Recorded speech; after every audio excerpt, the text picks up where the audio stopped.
Hi, today I will be demonstrating how to fix an iPhone 6 which was actually water damage, and due to the water damage it died. It wouldn't come on no matter what you do.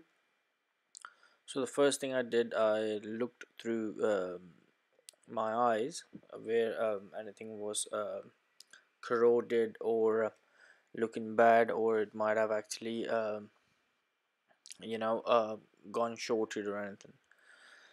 So obviously, for to look into that, you have to take off the shields, which I already have. Then I look through my eyes under the microscope. Then I'm testing them now by putting the multimeter probes to on both the ends of the capacitor.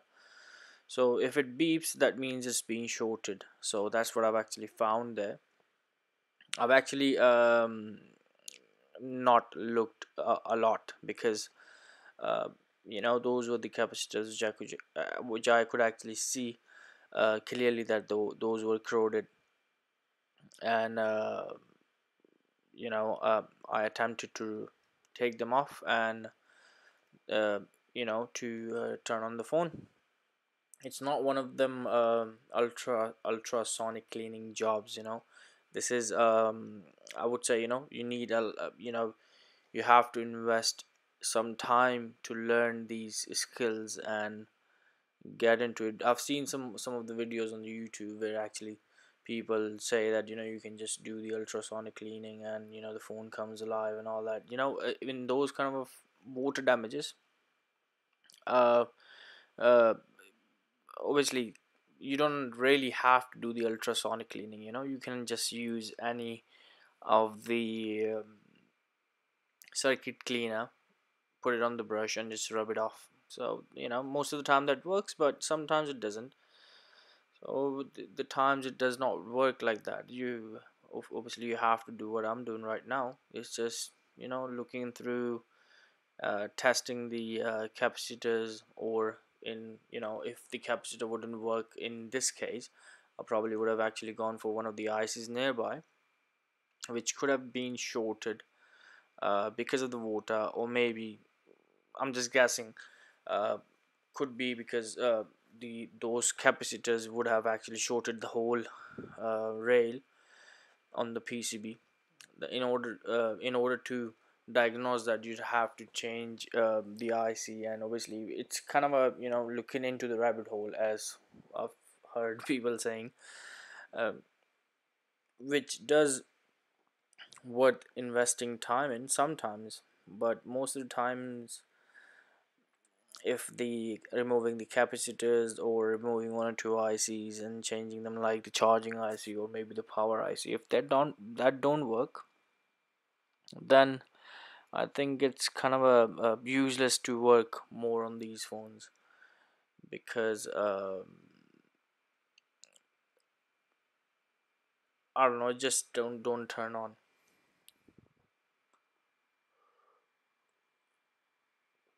So as you can see, I've applied some flux. What flux does, flux lets that solder on the capacitors flow. So as they flow, they just let the capacitor goes easily.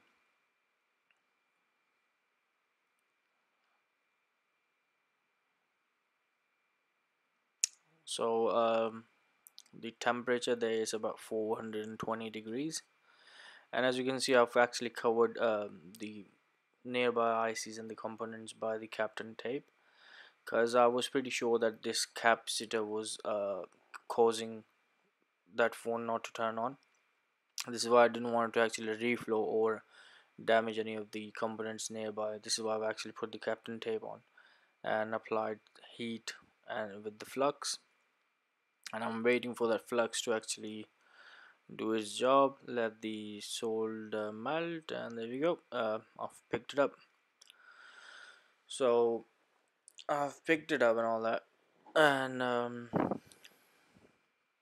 not a professional photographer or the videographer, so I don't know how to make these videos. It's just to actually demonstrate you how can you actually rectify these kind of faults if you're new in this field.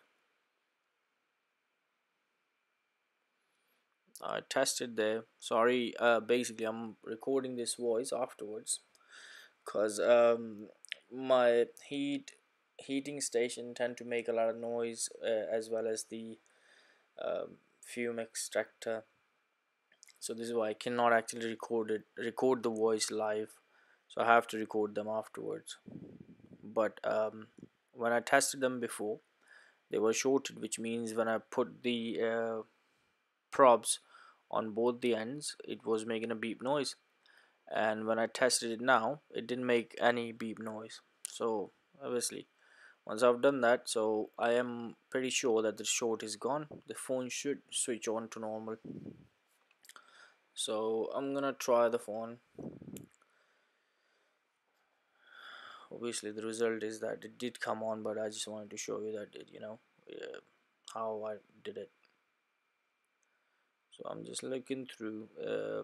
I'm just gonna clean the flux which flew all over the board. So I'm just gonna apply some PCB cleaner, which you can buy from Maplins. Well, I don't buy it from Maplins, but I'm just guessing. You can actually buy one from Maplins.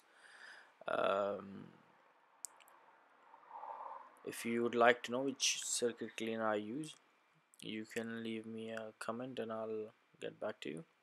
So there I'm checking if what I've done has not damaged anything else, and the flux is gone. And now I'm gonna test it. I was initially actually gonna try and test it with the power supply, but I thought I'd just give it a go with the battery, because obviously I needed to test the battery if it was fine or not.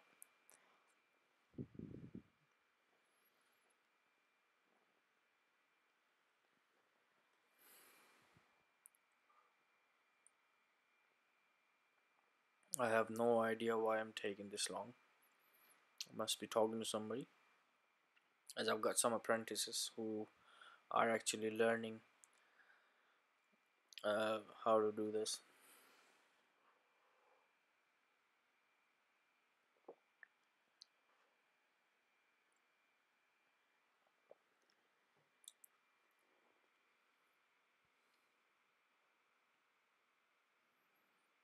I actually am taking too long. So what I'm gonna do, I'm just gonna edit this piece and play where. Well, oh, there you go. Finally, I have started working again. So yeah, as you can see, I was gonna try it with the power supply, but I had to test the battery as well. So I've started to put the phone back together.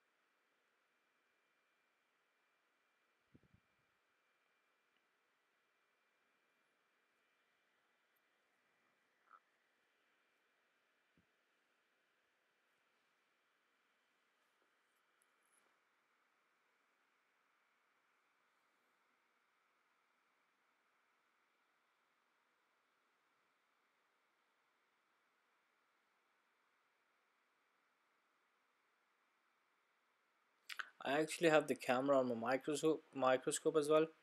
So what I would really like to is record through my Handycam, as well as the microscope camera at the same time, but somehow I'm unable to do it because I probably lack in the knowledge of how to do it. So maybe in the future I'll make some better videos, or if any of you has any idea how do you do that, then please let me know. I'll probably do it for you guys. Okay, as I've actually connected the old battery in, it is messed up. Boom. Yeah, it's messed up. So what I did, I mean, after repairing it, when I was closing it up, I had to remove the battery just to demonstrate you guys. I am going to use another battery just to show you that it works perfectly fine. So there you go. I take another 10 minutes to get another battery.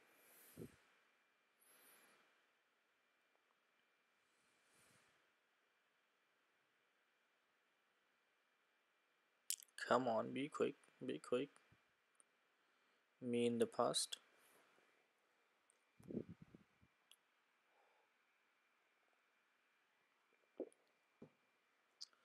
Yep, there we go, the new battery. I'm trying not to edit this video as maybe some of you guys would think that I'm faking it. Funny, but probably. Okay, as the new battery is in, as soon as I hit the power switch, it did come on. Hence, the repair was a success.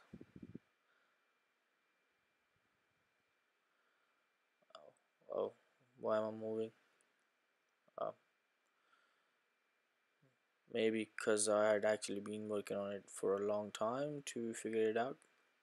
Okay, as you can see, the touch is there, the display is there, and everything works fine. Unfortunately, I did not have the passcode for it because the customer said, oh, they've forgotten the passcode, but the fingerprint is there. I actually asked them to leave me their thumb, but she insisted if I could wait. Okay, there we go. So everything's working fine and it's time to sign out. Thank you for watching and please subscribe.